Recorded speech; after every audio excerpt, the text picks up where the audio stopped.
Nak jadi juara sampai masuk ICU.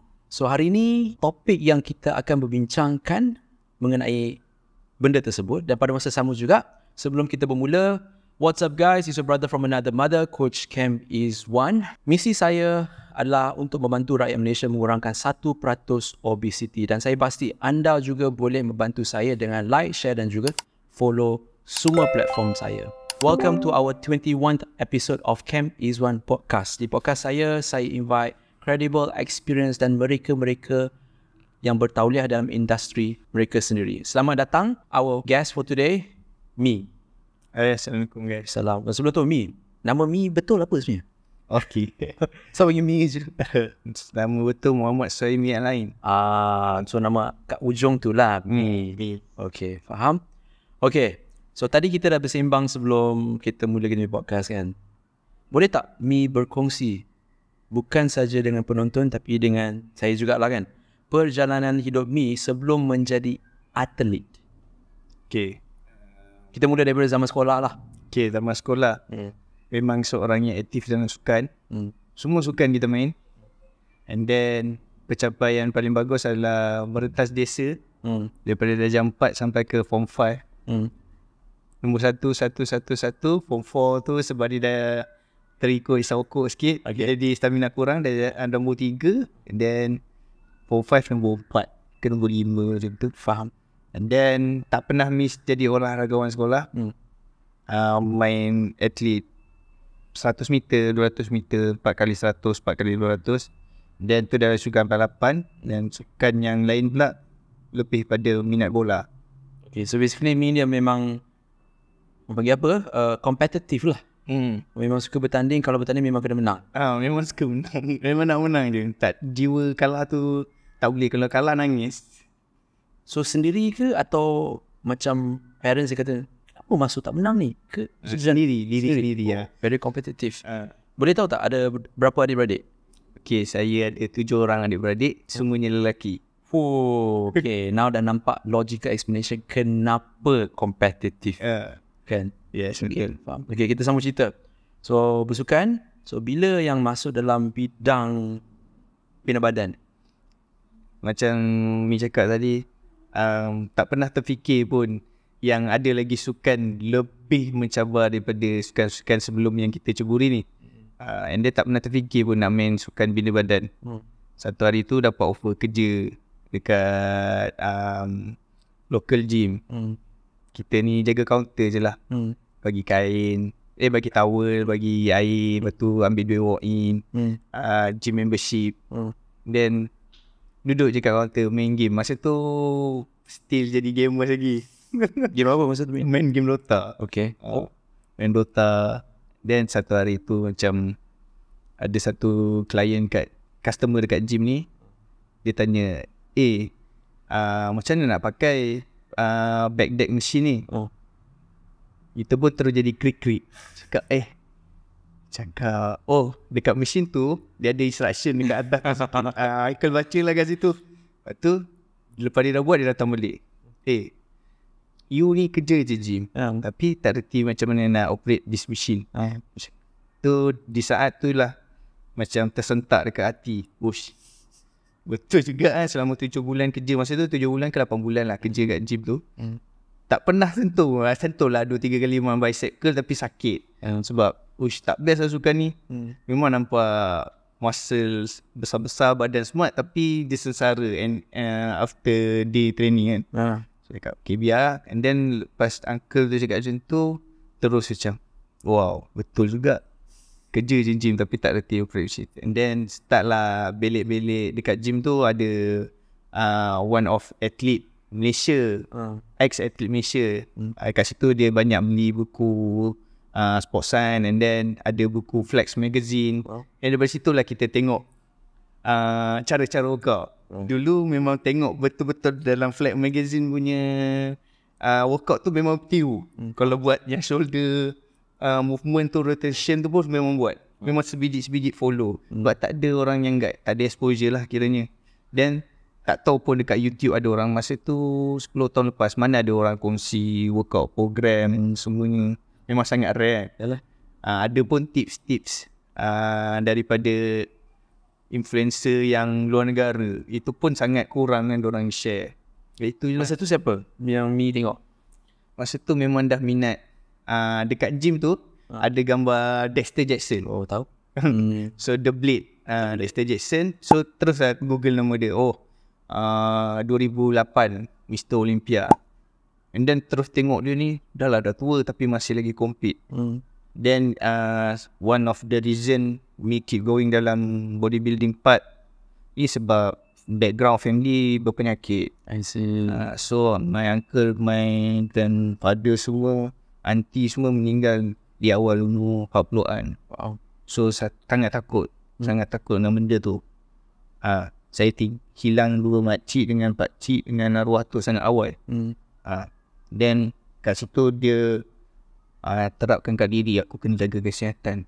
Dan dekat situ juga kita ni seorang yang macam mana sayangkan orang sekeliling. So benda ni aku rasa macam bagus. Aku boleh educate orang untuk mungkin hidup sihat, jaga makan semua. Kat situlah dia timbul rasa minat yang lebih. Okay. So betulkan saya kalau salah.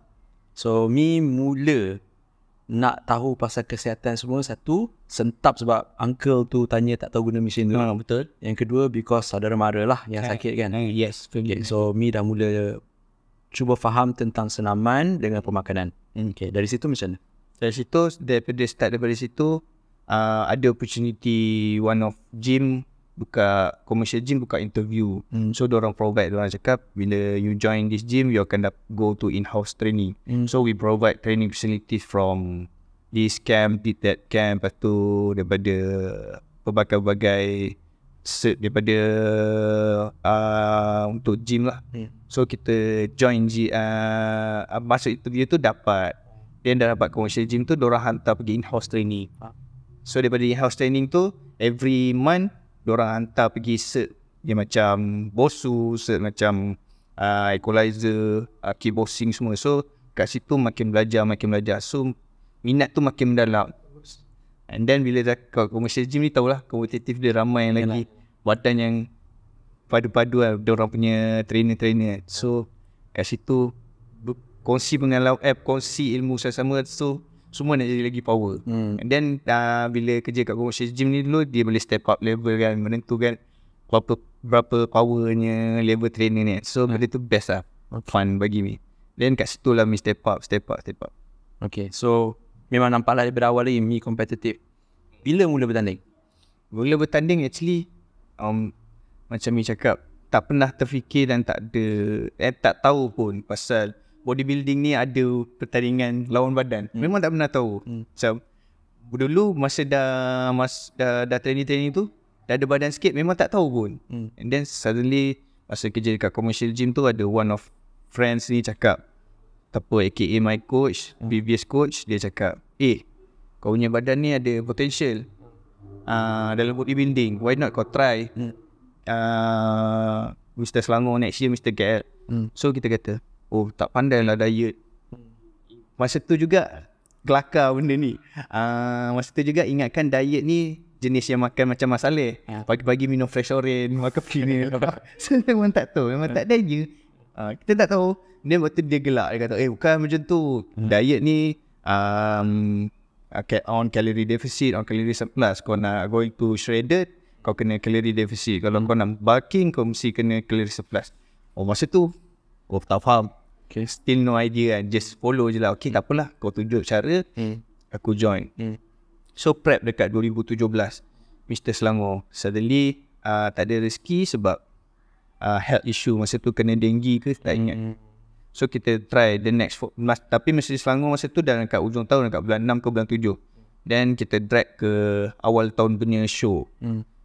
Next tu Mr. KL bulan 2018 bulan 3 kot. 3 ke bulan 4. Masa tu pun diet pun masih main-main ala kadar je badan. Tak tahu apa-apa, just diet macam biasa. Just carb load pun makan yang mengarut. Minum vanilla coke lah, Snickers lah. Padahal ada kompetitor semua buat benda pelik-pelik kan, lain-lain kan. Macam kita pun baru, so kita try dari situ.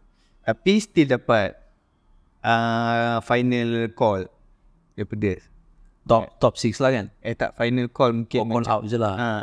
Final kiranya macam daripada 25 kompetitor dia sampai top 15 kot. Masa tu je dapat.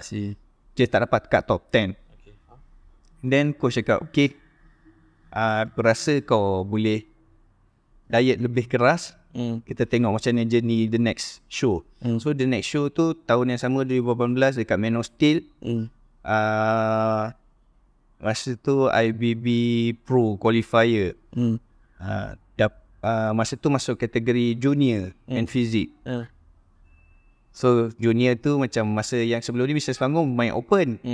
Tak tahu lawan dengan siapa-siapa, orang tua pun ada. So junior, so macam cakap okay ada nak menyampuk sekejap. So kepada mereka yang tak tahu apa beza dia kan. So dalam sukan, banyak sukan dia ada kategori kan. Apa Mi cerita tadi masa Mr. Selangor Mr. KL dia masuk open tu maknanya terbuka. Orang yang dah ada pengalaman untuk 10 tahun Mi bertanding dengan dia. Of course lah kena sapu.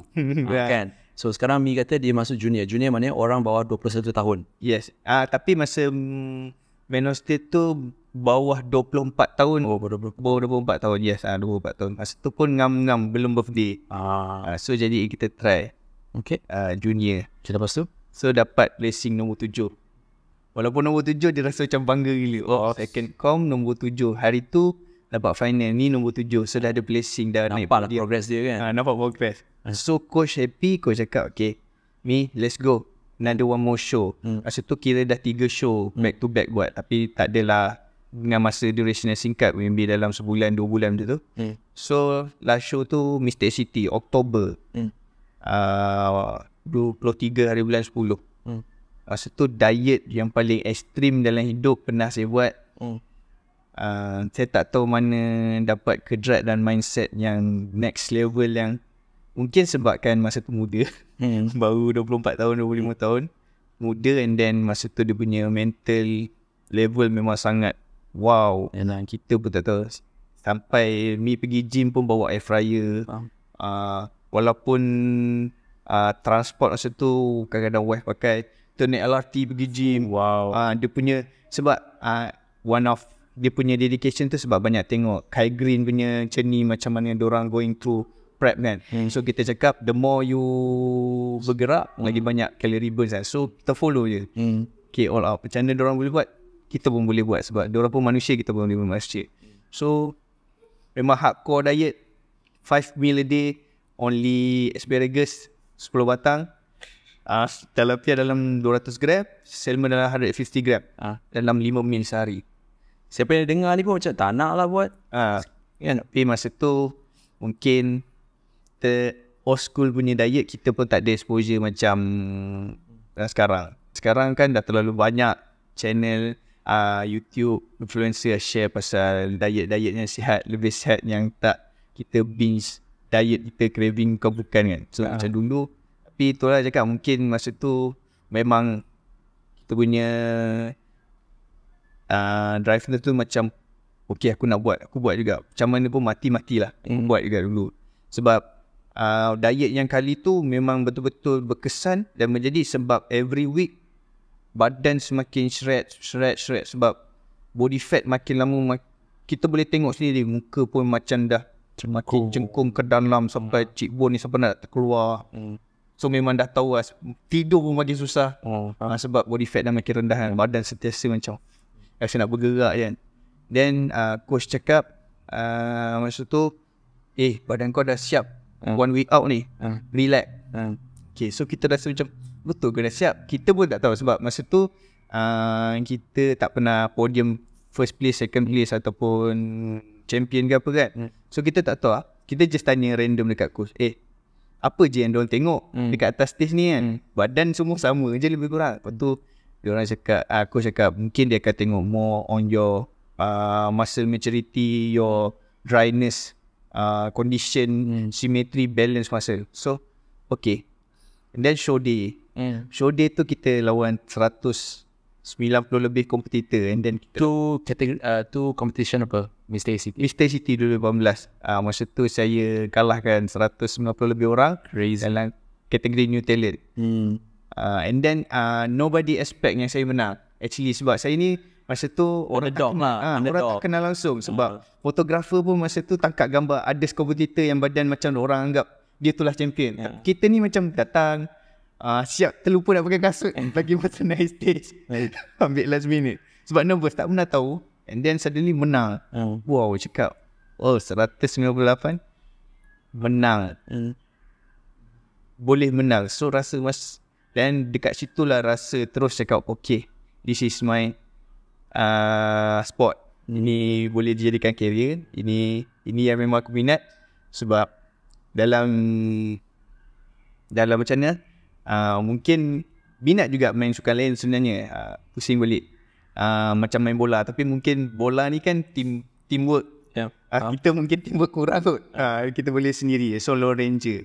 So saya rasa sukan ni macam okay, buat sendiri mungkin dia lagi senang kot daripada nak work together dengan orang kan.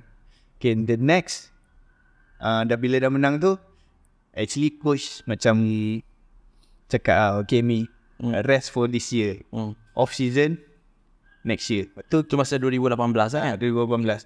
Okay, coach cakap okay Mi, cukup penutup 2018 dah, kiranya cukup lah, tak perlu lagi nak prep ke. Tapi bagi badan berehat lah. Badan berehat sebab dah whole year prep kan.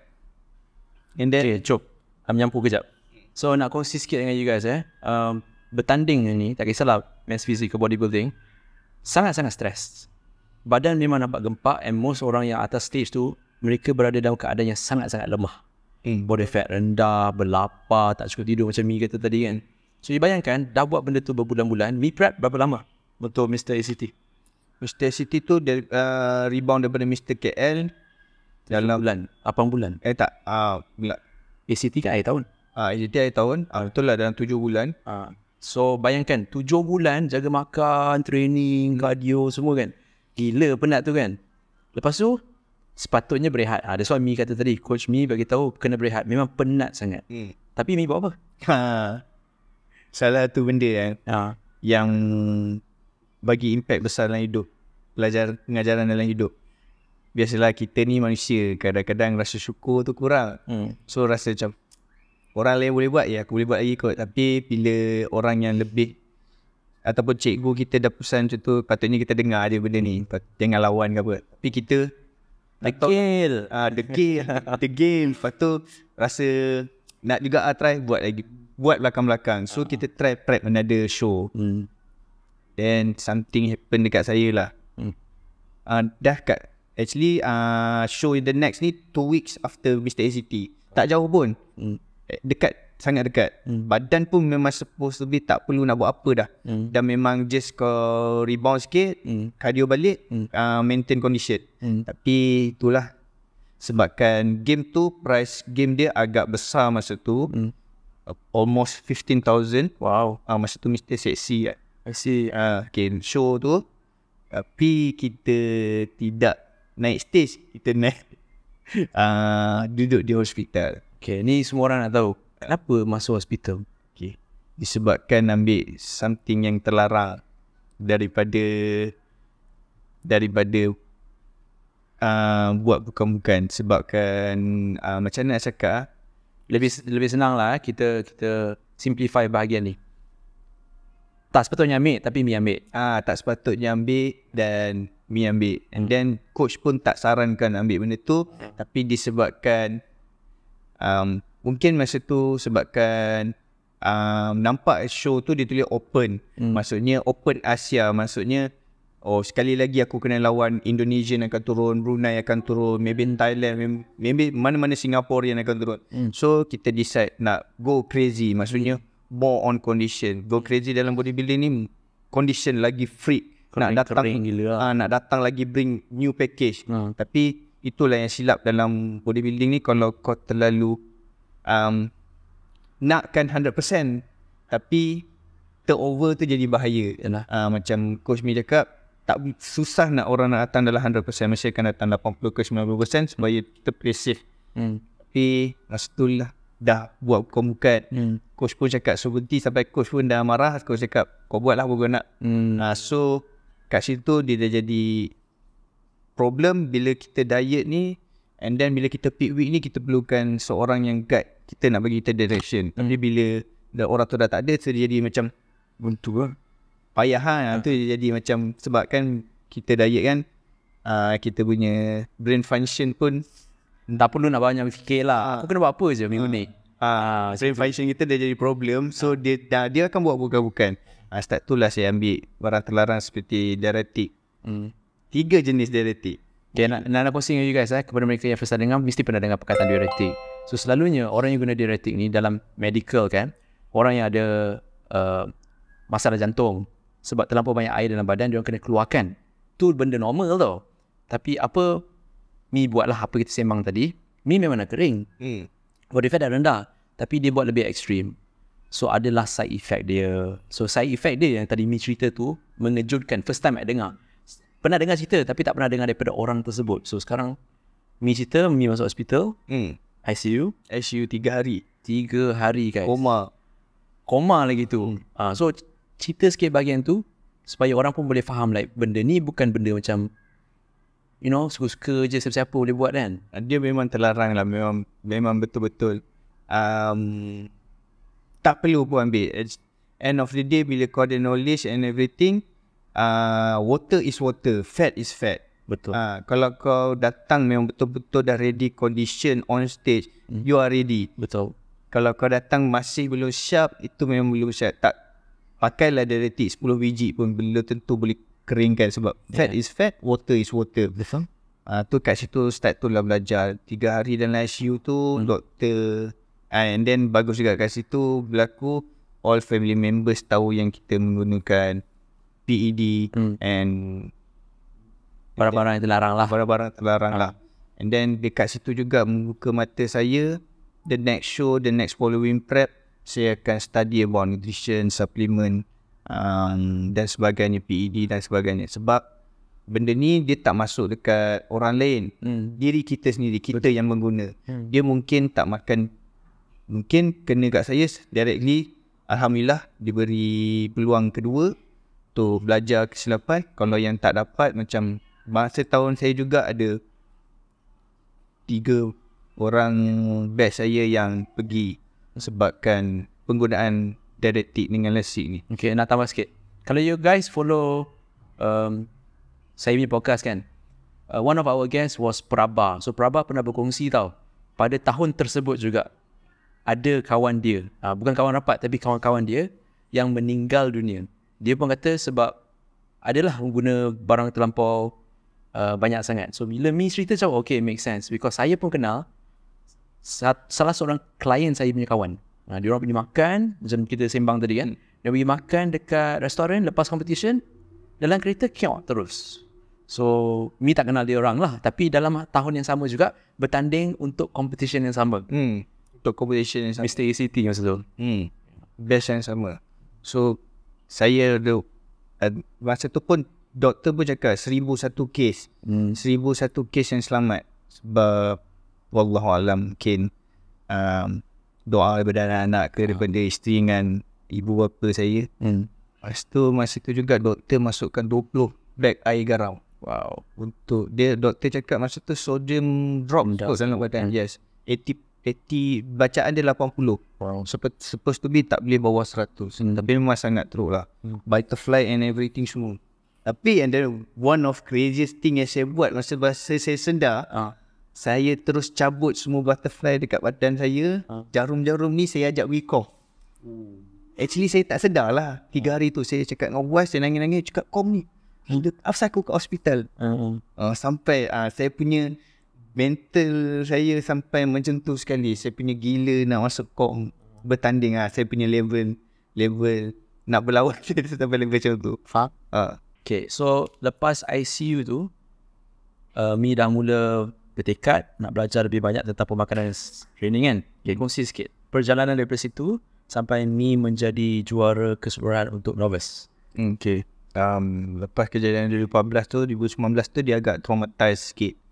Nak prep, nak on dalam bodybuilding balik. Tapi macam ramai-ramai fans, macam suddenly Instagram pun spike follower daripada 100 ke 10,000 terus.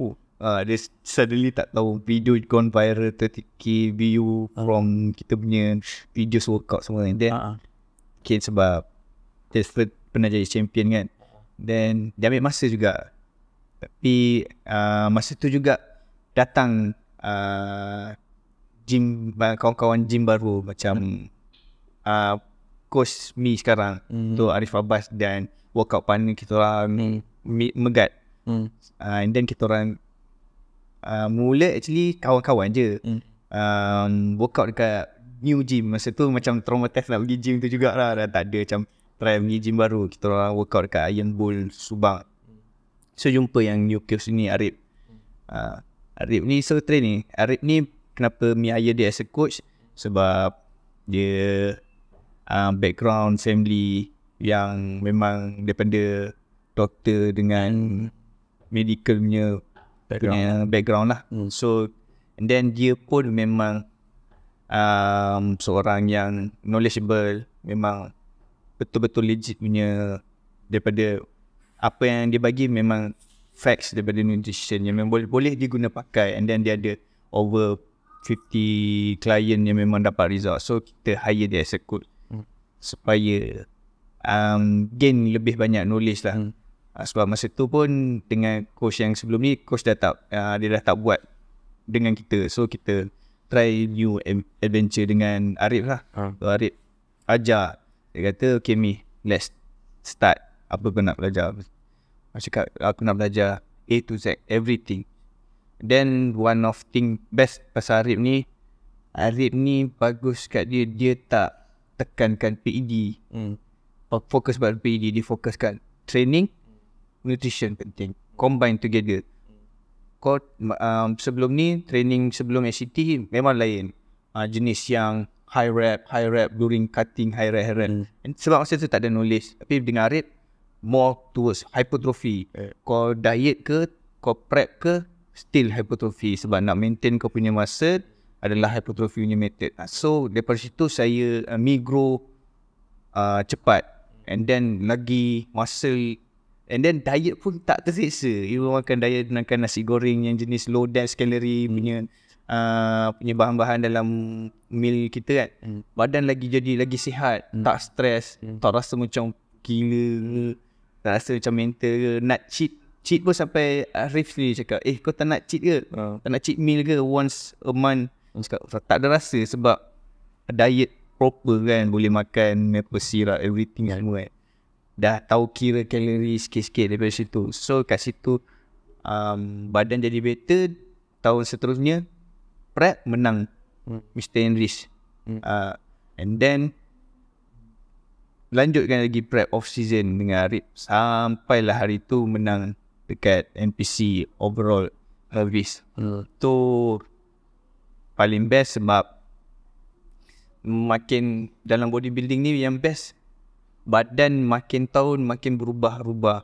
Itulah faham yang membuatkan macam mana rasa macam bestnya journey dalam bodybuilding ni. Sebab kan kau punya effort, kau punya duit yang habis, kau punya masa yang terkorban, kekurangan masa dengan keluarga semua, dia nampak result kat diri kau. Macam tu lah. Saya nak tambah sikit So salah satu gambar yang menarik perhatian saya masa Mi menang yang Global Classic kan. Juara keseluruhan 15,000 kan. So jarang lah dalam sukan bina badan ni memenangi that amount of money. Sebab competition ni luar negara punya kan, dekat Malaysia. So tahniah kepada Mi sebab berjaya memenangi competition tu lah kan. Okay, yang seterusnya pula, apa beza mindset? Mi dah kongsi tadi kan, mindset masa mula-mula bertanding tu memang tersiksa, sekarang lebih senang. Training sebelum ni buat high rep, sekarang lebih kepada hypertrophy. Dan nutrition, dulu memang makan macam asparagus, macam orang batu lah kan. Sekarang adalah maple syrup, ada benda-benda, so lebih senang sikit. Okay, nasihat Mi kepada mereka yang cita-cita nak mula bertanding. Sebab cerita Mi pun macam tak tahu apa. Aku kerja gym, aku tak tahu apa pun. Tiba-tiba dah jadi on the way nak jadi professional athlete kan. Okay, apa nasihat Mi kepada penonton dan pendengar? Okay, nasihat saya boleh guna pakai, tak nak guna pakai pun tak apa. Tapi based on experience, dalam bodybuilding ni perlu ada knowledge. At least you have basic. And then sabar sangat penting dalam sukan bina badan. Sabar sangat penting. Sebab dunia hari ni tak macam saya 10 tahun lepas dulu masa kita start dalam dunia bina badan. Sekarang ni terlalu banyak platform di social media yang share, spread the news. Boleh kita guna pakai, and then ada juga yang kita perlu selidik dulu sebab terlalu ramai nak jadi fitness influencer, takut misleading information. Sebab end of the day, kita boleh dengar apa dia cakap, apa dia ulas, apa dia bagi tahu, tapi kita cuba dulu kalau benda tu bermanfaat untuk kita, menjadi untuk kita guna pakai, kita simpan. Kalau tak, kita tolak tepi. And then jangan terlalu cepat dengar saja. Kena cuba, kena tahu, cuba belajar dan macam mana nak cakap, study untuk diri kita. Dan mungkin kita buat research kat dalam forum of bodybuilding sebab terlalu banyak. Sebab tak tahu macam nak cakap, sebab terlalu banyak nak jadi sifu ke. I nak menyampur sikit lah. Okay. Tadi Mi dengan saya pun ada cakap di spot lah. Apa Mi nak cuba sampaikan adalah, disebabkan ramai sangat orang kat luar sana, kita senang sangat terpengaruh. Macam ada satu kes kejap kan, budak 16 tahun. Dia beli barang dekat TikTok, cucuk diri sendiri. I pun terkejut benda tu. Tiba-tiba viral. So, siapa punya hal? Banyak pula bodybuilder lain komen kat budak tu. Kau 16 tahun dek, kau nak guna tak? Tu pun sebab dia terpengaruh. Sebab terlalu ekstrim dalam social media. Betul sangat. Exposure terlalu, kita type je kat Google tu dah keluar dah semua benda kat situ. So sangat mudah lah sekarang. Lagi-lagi sebab generation zaman sekarang ni, budak-budak zaman sekarang ni, diorang memang lebih pada social media. Betul. So kita sebagai all timer ataupun experience dalam bodybuilding ni, kita kena, kalau boleh educate diorang dengan cara betul. Jangan macam, sebab back then Mi dulu 10 tahun lepas, orang-orang yang lebih tua dengan pengalaman ataupun otai-otai dalam bodybuilding ni, diorang sendiri terapkan training dulu, makan dulu, Betul. sabar, buat benda yang sama dulu, basic. Kalau nak pakai PED pun, nak pakai suplemen, even suplemen PED pun diorang akan cakap, kau nak bertanding? Belum lagi kan? Okay, develop muscle betul-betul dulu daripada nutrition dulu. Sebab end of the day, benda ni badan kita 70% daripada nutrition. Betul. Dan sebelumnya daripada training yang konsisten, disiplin.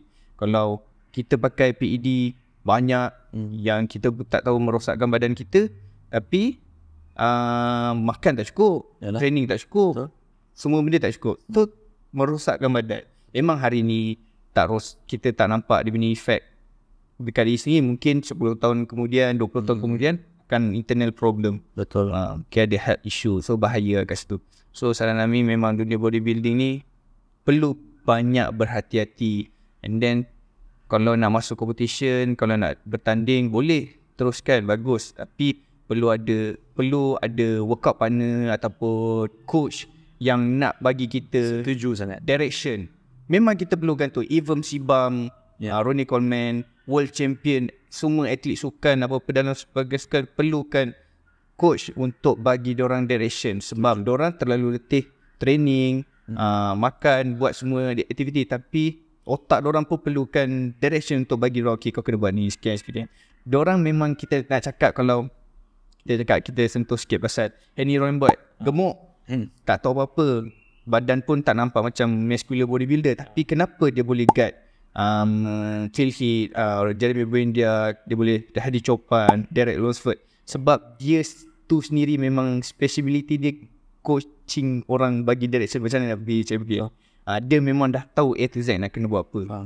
Even Sibam tu dah tahu dah apa dia nak buat, dia memang dah tahu, dia memang champion. Tapi dia still perlukan seseorang yang bagi dia direction. Okay, nak tambah sikit regarding about Hani Rainbow. This punya background biochemistry. Dia punya biochemistry maknanya dia punya science memang power. Dia nampak je macam tak tahu. Dia nampak macam tak tahu. Bila saya tengok, siapa Mamat ni, kenapa dia punya anak buah power-power kan? Bila kita check background dia, okay, so dia tahu. Dia nampak macam tak tahu. Dia nampak je tak tahu. Okay, so last question. Kat mana pendengar dan penonton boleh cari Mi? Sekarang hanya aktif di Instagram. TikTok rasanya kena ban. Okay, so kepada mereka kat luar sana yang nak tanya soalan mengenai pertandingan ke, atau mungkin nak cari Mi sebagai coach ke, pergi dekat social media Mi, contact social media Mi Flex, Mi_Flex. Tu di Instagram. Kalau di TikTok, kalau boleh buka nanti kita try, Dukun Otot. Dukun Otot. Okay. So again, terima kasih banyak-banyak kepada Mi kerana sudi datang dan berkongsi pengalaman dan cerita Mi. Dan thank you kepada anda semua yang mendengar. Saya berharap in the next episode, lebih banyak benda juga anda boleh mempelajari daripada my guest and also I. That being said, thank you very much. Assalamualaikum. Kita jumpa lagi.